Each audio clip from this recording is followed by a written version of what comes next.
Sorry ya Put, sorry Put. Gue gak bisa nemuin orang itu lagi.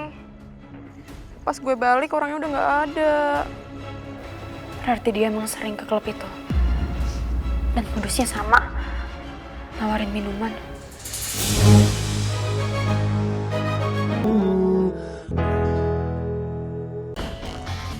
Tolong sopan sama istri saya ya. Jangan kurang ajar.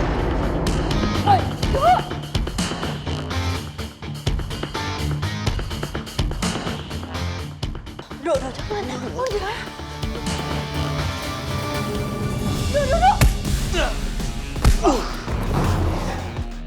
Ya, bro.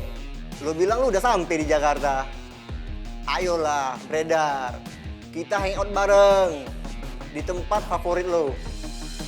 Tapi lagi pada gak asik nih. Ada yang berantem. Bisa-bisa tempat kesayangan lo bisa berantakan deh. Rindu, awas!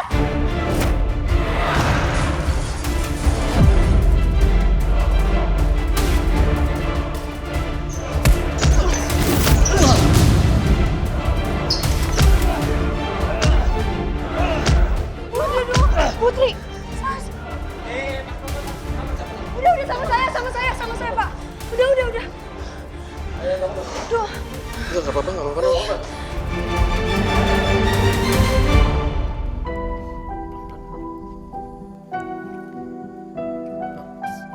Dok, lagian juga Putri udah belendung gede gini, ngapain dibawa ke sini?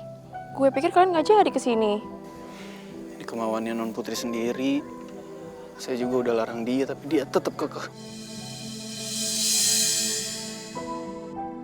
Lo juga, Put. Tadi gue udah ke dalam, tapi gue emang belum ketemu sama orang yang kayak di sketsa lo ini.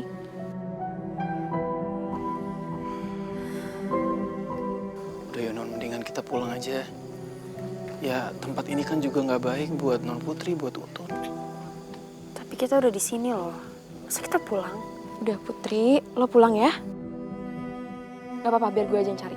Sas, tadi kita udah sempat ketemu sama orang yang wajahnya mirip banget di sketsa itu. Oh ya? Terus? Ya orangnya buru-buru masuk ke dalam. Tapi pas kita susul, nggak ketemu sama dia di dalam.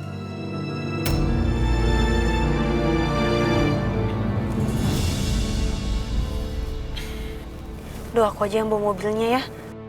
Aku aja nyetir, aku bisa kok, aku nggak apa-apa. Minggir aja di depan ya. Nggak usah Non, udah saya aja. Nggak apa-apa, serius, saya bisa kok nahannya. Lagi pula ini juga nggak kenapa-napa, aku cuma luka kecil aja Non. Ya badan saya aja sih agak pegel-pegel dikit habis berantem tadi.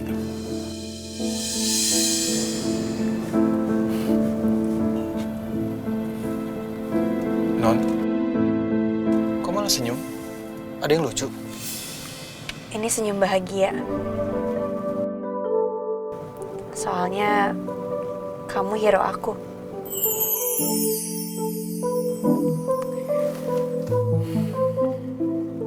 Kadang aku merasa gak punya masa depan sama kamu, Dok.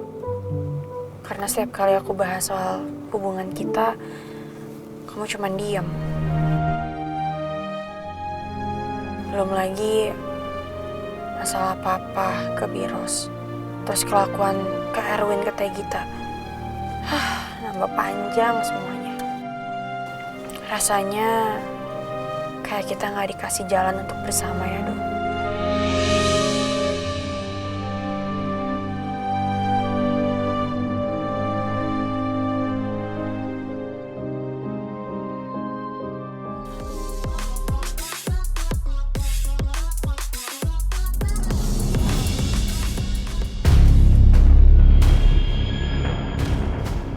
Sepertinya yang berantem udah mulai tenang deh. Ya, gitu deh. Kita santai yuk.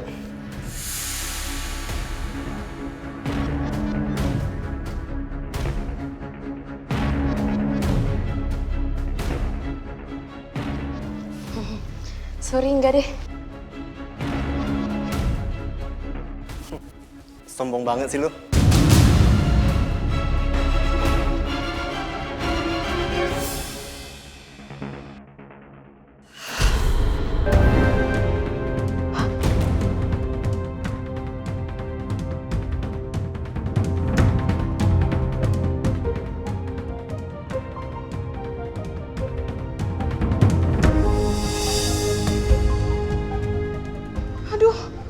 Aduh, kemana tuh orang?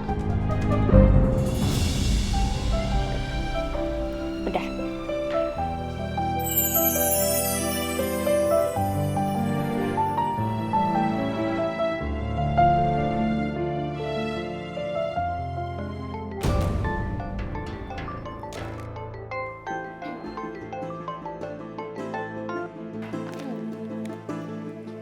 Halo? Put, tadi gue ketemu cowok yang mirip sketsa lo itu. Hah? Iya, dia nawarin gue minum di bar. Jangan. Saski, dengerin gue. Pokoknya lo gak boleh minum ya. Jangan diminum. Enggak gue minum. Dia nawarin gue minum terus gue cabut. Dan gue baru ngeh, pas gue cabut ternyata itu orangnya. Sorry ya Put. Sorry Put. Gue gak bisa nemuin orang itu lagi.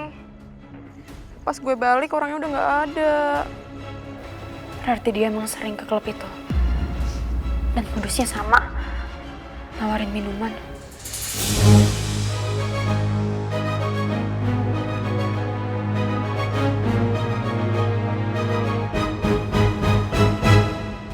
Tolong ya, dikirimnya jangan sampai telat.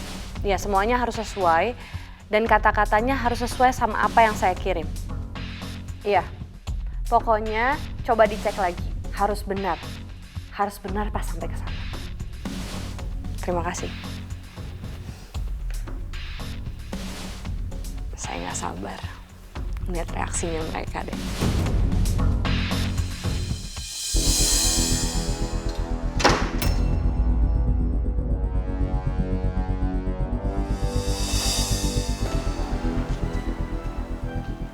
Bu Ella kenapa ya?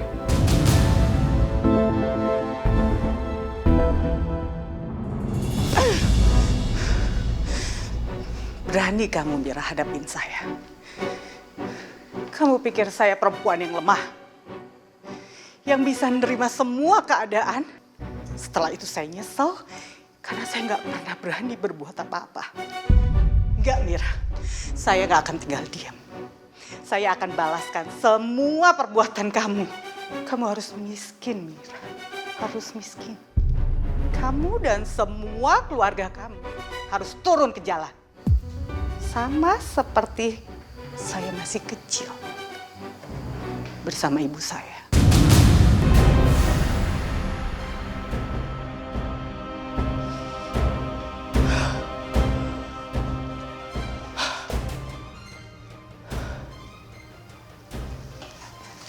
Saya nunggu ini udah lama.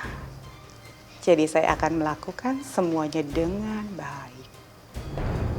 Tanpa celah dan tanpa ampun. Tunggu aja saatnya Mira.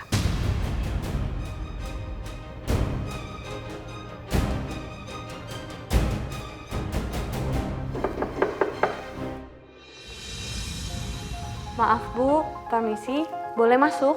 Masuk aja Tia.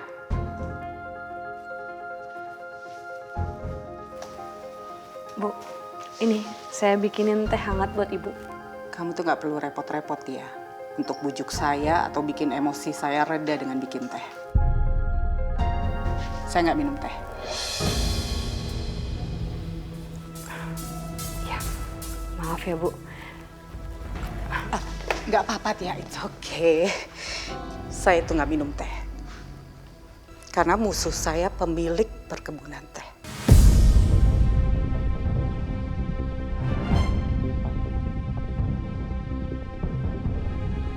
Seorang pemilik perkebunan teh, Raden Derajat Sasmita, mengalami kecelakaan yang sangat fatal yang merenggut nyawanya. Maaf Bu, kemarin saya sempat lihat Ibu nonton berita soal Pak Derajat Sasmita.